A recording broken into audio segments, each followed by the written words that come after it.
40 करोड़ दलित, पिछड़ा, किसान, आदिवासी, अल्पसंख्यक जो है वो रेस से बाहर है।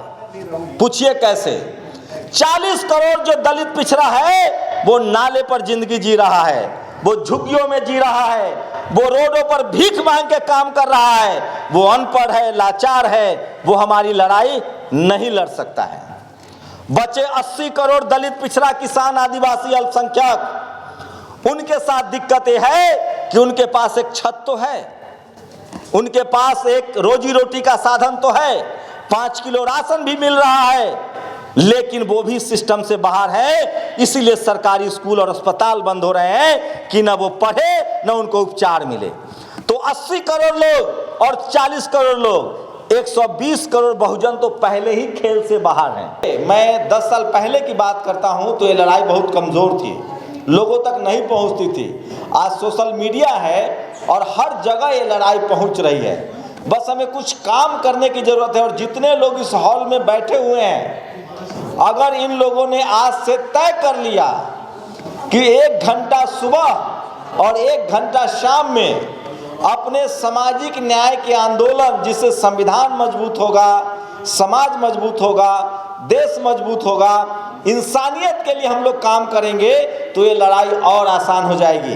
तो बस एक छोटी छोटी बातें हैं जो हमें समझना चाहिए।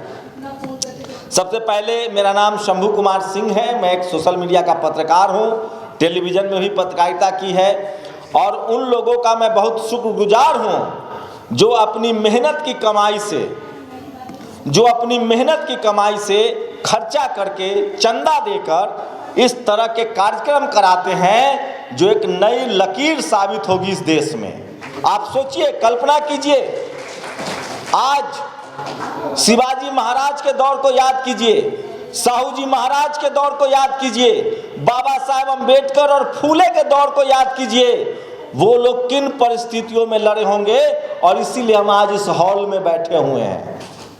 आज का मनुवाद और जातिवाद बहुत कमजोर हो चुका है, खोखला हो चुका है। बस जरूरत है हमारे दिमाग में जो जाले पड़े हैं, हमारे मन में जो डर बैठाया गया है, उससे निकलने की। अभी मैं आ रहा था आपके यहाँ, तो हमारे गार्जियन है, उन्होंने कहा कि डर के आगे जीत है।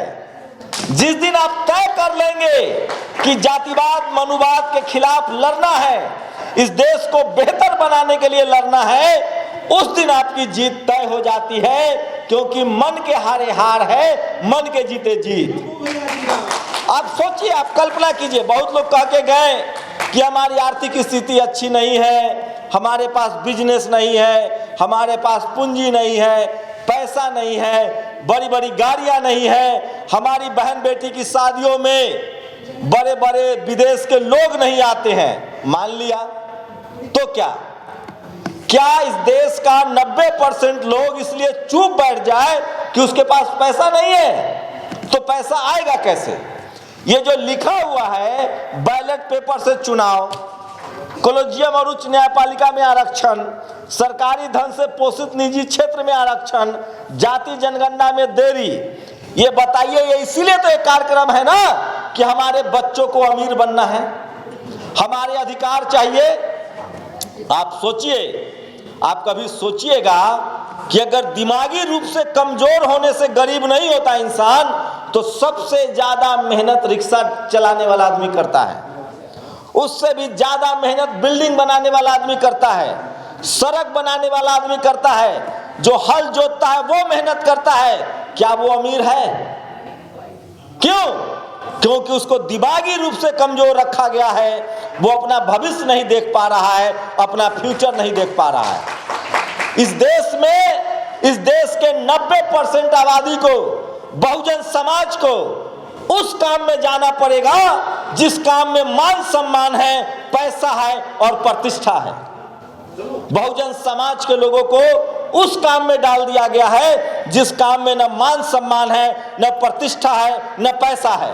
जातियां क्यों बनाई गई थी?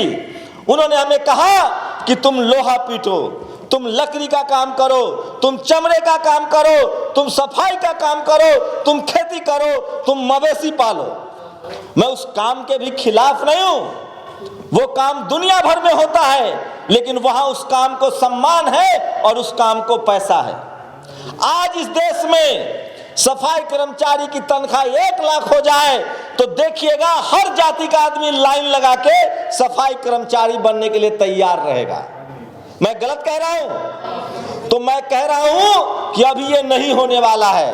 इसलिए बहुजन समाज के लोग जो यहाँ बैठे हुए हैं, आप सबको जिम्मेदारी लेनी होगी और अपने आने वाली नस्लों को कहना पड़ेगा कि उन कामों को करो जिसमें पैसा है और प्रतिष्ठा है। और मैं उसका जीता जागता उदाहरण हूं। एक गरीब परिवार में जन्मा, मैं कहीं रिक्शा ठेला चला रहा होता, लेकिन मैंने कॉलेज यूनिवर्सिटी का रास्ता चुना, पत्रकारिता का रास्ता चुना और पूरा बहुजन समाज भारत से लेकर अमेरिका, लंदन तक मुझे जानता है और पूरे बहुजन आंदोलन को जानता है। इसलिए ये दिमागी खेल है।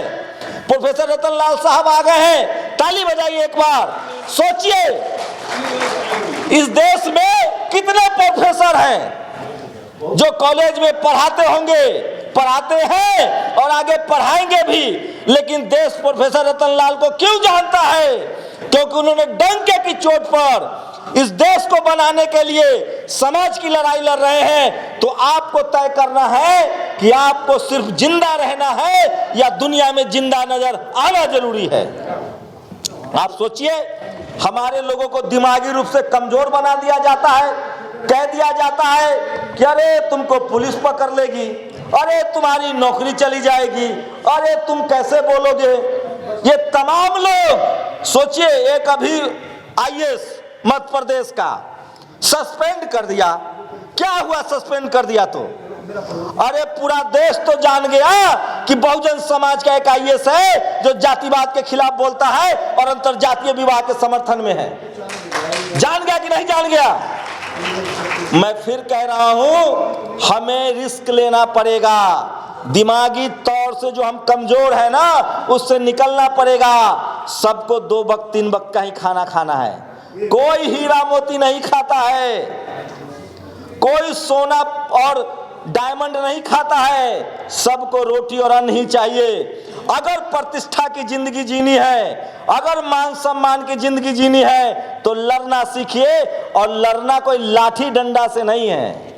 अब जो लड़ाई है वो कलम की लड़ाई है, मीडिया की लड़ाई है, सोशल मीडिया की लड़ाई है। जिस दिन इस देश का बहुजन समाज, इस देश में एक मैथमेटिक्स बता रहा हूं, इस देश में 150 करोड़ आबादी है। 40 करोड़ दलित, पिछड़ा, किसान, आदिवासी, अल्पसंख्यक जो है वो रेस से बाहर है। पूछिए कैसे? 40 करोड़ जो दलित पिछड़ा है वो नाले पर जिंदगी जी रहा है, वो झुग्गियों में जी रहा है, वो रोडों पर भीख मांग के काम कर रहा है, वो अनपढ़ है, लाचार है, वो हमारी लड़ाई नहीं लड़ सकता है।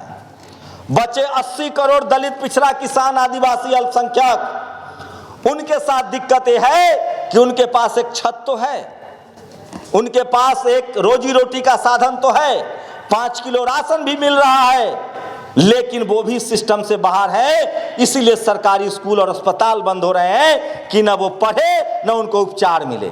तो 80 करोड़ लोग और 40 करोड़ लोग, 120 करोड़ बहुजन तो पहले ही खेल से बाहर हैं।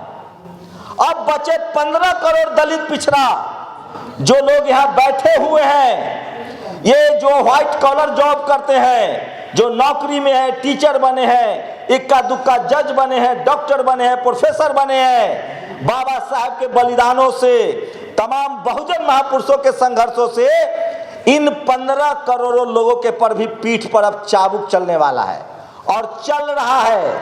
और ये 15 करोड़ लोगों की जिम्मेदारी है कि जब तक हम लोग लिखना, पढ़ना और बोलना नहीं शुरू करेंगे, मैं दावे के साथ कहता हूं, जिस तरह की समाज में चुप्पी है और डर है, ये 15 करोड़ दलित, पिछड़ा, किसान, आदिवासी, अल्पसंख्यक भी अगर इसी तरह से डर के बैठा रहा तो उसका बेटा भी लाचार, बेबस और गूंगा, बहरा हो जाएगा। इसलिए ये जो हमारी आपकी लड़ाई है, हम आप जो इस सिस्टम के हिस्सा बने हैं, उन लोगों को खड़ा होना पड़ेगा और इस लड़ाई को लड़ने के लिए और कुछ नहीं करना है। अगर आप पढ़े लिखे हैं तो आप सोशल मीडिया का इस्तेमाल कीजिए, अगर आप दलित, पिछड़ा, किसान, आदिवासी, अल्पसंख्यक है तो आपके साथ, आपके समाज के साथ कुछ हो रहा है तो उसके खिलाफ लिखिए, पढ़िए और बोलिए। अरे कितने को जेल में डालेंगे? एक शंभू रहेगा तो जेल में डालेंगे, जब हजारों शंभू लिखेंगे, पढ़ेंगे तो किसी को जेल में नहीं डाल पाएंगे। अभी देखिए हमारे लोग कितना मानसिक रूप से डरे हुए हैं। यूपी की घटना बता रहा हूं, 3 बड़े जातिवादी मनुवादी लोग 5000 नकली कफ सिरप बेच के 5000 करोड़ का संपत्ति बना लिए। 5000 करोड़ की संपत्ति बना लिया। 4-5 गुंडा नकली सिरप बेच के, ड्रग्स बेच के, बच्चे मर गए गरीबों के और उसको कुछ नहीं हो रहा है। लेकिन 3 पत्रकार, एक ममता त्रिपाठी, एक रोहिणी सिंह और एक अभिषेक उपाध्याय ने मोर्चा लिया। उनकी होगी कुछ जातीय दुश्मनी। आज वो चारों के चारों ड्रग्स पेडलर 2 जेल में है और 2 विदेश भाग गया। 3 लोगों ने ये काम कर दिया और करना पड़ा एसटीएफ को और पुलिस को। बहुजन समाज के लोग इतना डरे हुए हैं, इतना सहमे हुए हैं कि वो मैं तो मिलता हूं हजारों लोगों से, अरे क्या करोगे जीकर, क्या करना है आपको लाइफ में? इतना डर के जिएंगे तो क्या करेंगे? हमारे लोग खीरा चोरी के झूठे आरोप में जेल में बंद हो जाते हैं और यहाँ 5-5 हजार करोड़ का ड्रग्स सप्लायर मौज की जिंदगी काट रहा है। मैं इसीलिए कह रहा हूं कि हमारे पास खोने के लिए कुछ नहीं है, इसलिए डरना छोड़ दीजिए और संवैधानिक तरीके से अपनी बातों को लिखना पढ़ना छोड़ दीजिए और नेताओं का तो बिल्कुल चक्कर मत काटिए। बहुजन समाज का सबसे ज्यादा नुकसान ये जो नेता बन जाते हैं उन्होंने किया है। जैसे नेता बन जाता है वो अपना सेटिंग गेटिंग में लग जाता है। जिस दिन समाज ने हर घर से नेता बनाना शुरू कर दिया, हम नेता बनना शुरू कर दिए, इन नेताओं की भी चर्बी घट जाएगी। ये जो बहुजन नेताओं का जो अहंकार है, ये जो इनके देह पर चर्बी चढ़ गई है ना, ये हमारा सौदा करते हैं। इसलिए जरूरी है कि बहुजन समाज का हर पढ़ा लिखा युवा, बहन बेटी राजनीति में आए, इंटरफेयर करे, बिजनेस में आए, तो हम लोगों को संवैधानिक तरीके से बात करनी पड़ेगी, लिखना पढ़ना और बोलना पड़ेगा। और अंत में एक और बात कह रहा हूं, ये नस्लों की लड़ाई है, ये आने वाले भविष्य की लड़ाई है और उससे भी बड़ी बात इस देश को बनाने की लड़ाई है।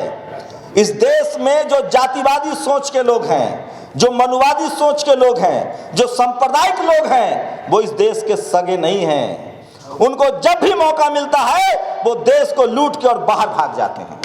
तो हम लोग असली राष्ट्रवादी हैं। हम सड़कें बनाते हैं, हम नाला बनाते हैं, हम हल जोतते हैं, हम इस देश में अन्न उगाते हैं, हम मवेशी पालते हैं, हम वो सारा मेहनत का काम करते हैं और हमको रोका जाता है कि जज मत बनो, कलेक्टर मत बनो, आईएएस मत बनो, एसपी मत बनो, डीएम मत बनो।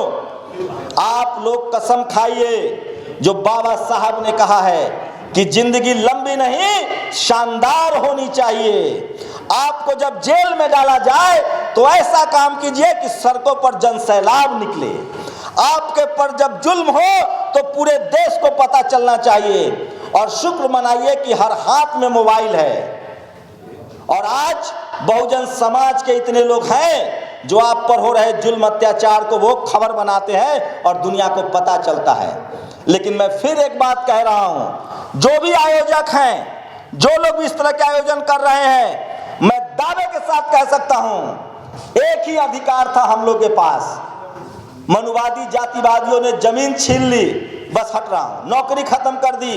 मैं फिर कह रहा हूं एक वोट का अधिकार था, वो चोरी हो रहा है। जिस दिन ये वोट का अधिकार चला गया, इस देश के जातिवादी मनुवादी फिर नहीं दिखेंगे, फिर नहीं सोचेंगे कि दलित जज है तो इनको छोड़ दीजिए। जूता चला ना, ये दलित, पिछड़ा, आदिवासी, किसान, अल्पसंख्यक है, कलेक्टर है, डीएम है, एसपी है, तो ये बच जाएंगे। जिस दिन वोट का अधिकार गया 5 किलो राशन भी जाएगा और एसपी डीएम के कोठी जो कुर्सी पर बैठे बहुजन समाज के लोग हैं उनकी भी दुर्गति होगी।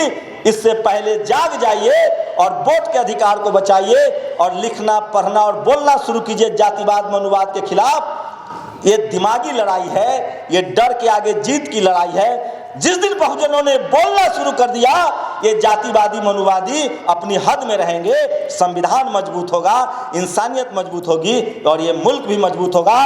तो इस लड़ाई को कलम से जीतनी होगी, लिखना, पढ़ना और बोलना पड़ेगा, तभी हम इस लड़ाई को जीत सकते हैं। लेकिन हमारे लोग के तो मुंह में ऐसा लगता है इसे ब्याह होने वाला है, वो बोलेंगे नहीं, सही बात बोलेंगे नहीं। अरे जो बोलेगा वही जिंदा रहेगा, जो जंगल से वही पेड़ काटा जाता है जो सीधा है। जिस दिन बहुजन समाज ने बोलना, लिखना, पढ़ना शुरू कर दिया, जातिवाद, मनुवाद का अंत हो जाएगा और ये देश फिर से सम्राट अशोक का सोने की चिड़िया हो जाएगी, ये मैं दावे के साथ कह सकता हूं।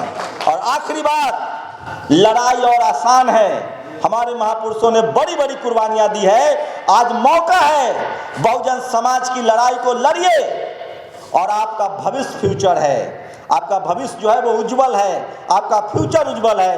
बनिए नेता, अभिनेता, पत्रकार, कलेक्टर, एसपीडीएम, लेकिन जरूरी है कि आपको लड़ना पड़ेगा। नहीं लड़िएगा, नहीं बोलिएगा तो बिना रोए तो माँ भी दूध नहीं पिलाती है।